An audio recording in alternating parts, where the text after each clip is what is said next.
গুমের সঙ্গে বাংলাদেশের গোয়েন্দাদের পাশাপাশি ভারতীয় গোয়েন্দারাও জড়িত ছিল বলে জানিয়েছেন গুম কমিশনের চেয়ারম্যান মইনুল ইসলাম চৌধুরী।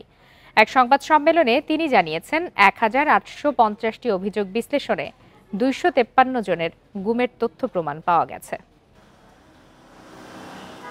আওয়ামী লীগের শাসনামলে বিরোধী রাজনৈতিক শক্তি ও ভিন্নমত দমনে হাতিয়ার হিসেবে ব্যবহার করা হয় গুমকে। গত ৪ জুন গুম কমিশনের দ্বিতীয় অন্তর্বর্তী প্রতিবেদনে উঠে আসে এ তথ্য।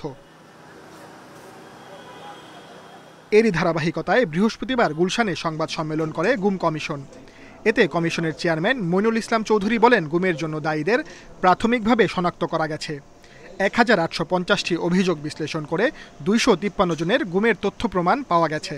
অন্তর্বর্তীকালীন এই প্রতিবেদনে প্রায় ১৮৫০ অভিযোগ বিশ্লেষণের মধ্য থেকে ২৫৩ জন গুমের শিকার ব্যক্তির তথ্য উপস্থাপন করা হয়েছে, যাদের ৩টি বৈশিষ্ট্য রয়েছে। ১. নিখোঁজ হওয়ার সময়ে তাদের নিকটাত্মীয়ের দায়ের করা সাধারণ ডায়েরি, ফৌজদারি মামলা।